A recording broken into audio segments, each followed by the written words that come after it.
आज का टॉपिक है संक्रमण तत्वों की ऑक्सीकरण अवस्था या संक्रमण तत्वों की परिवर्ती ऑक्सीकरण अवस्था।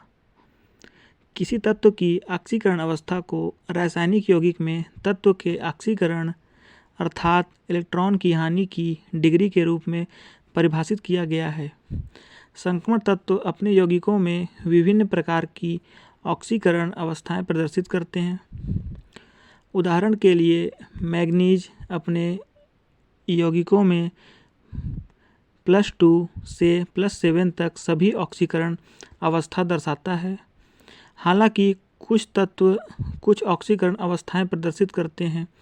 उदाहरण के लिए Hc, Zn इन तत्वों द्वारा प्रदर्शित ऑक्सीकरण अवस्थाओं को इस तथ्य के लिए जिम्मेदार ठहराया जाता है या तो उनके पास खोने के लिए कुछ इलेक्ट्रॉन होते हैं। उदाहरण के लिए Hc या उस संयोजकता के लिए बहुत अधिक डी इलेक्ट्रॉन अर्थात दूसरों के साथ इलेक्ट्रॉन साझा करने के लिए प्राप्त होते हैं। उदाहरण के लिए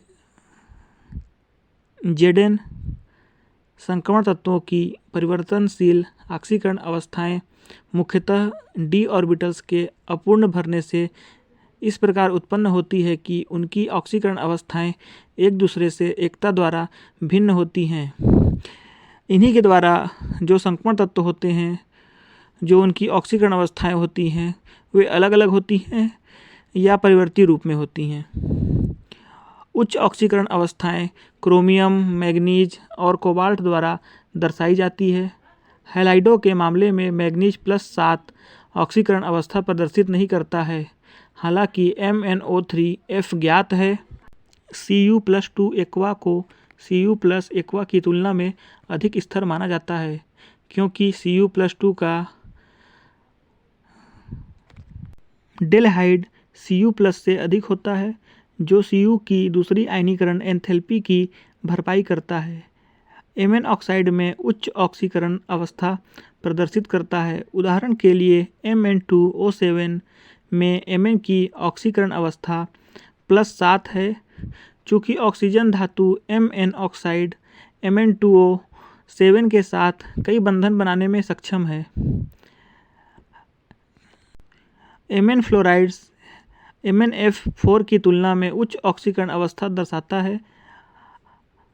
Mn2O7 में प्रत्येक Mn टेट्राहेड्रल रूप में MnO Mn ब्रिज सहित से घिरा हुआ होता है।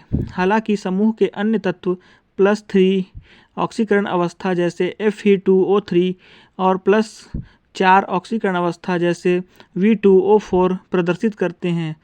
P ब्लॉक तत्वों में हमने देखा है कि कम ऑक्सीकरण अवस्था को भारी सदस्यों अर्थात अक्रिय जोड़ी प्रभाव के कारण पसंद किया जाता है, जबकि हम डी ब्लॉक में विपरीत प्रवृत्ति को स्वीकार करते हैं। इन्हीं सम के कारण जो डी ब्लॉक के तत्व होते हैं, जिन्हें हम संक्रमण तत्व कहते हैं, वे सारे परिवर्ती ऑक्सीकरण अवस्था को प्रदर्शित करते हैं। धन्यवाद।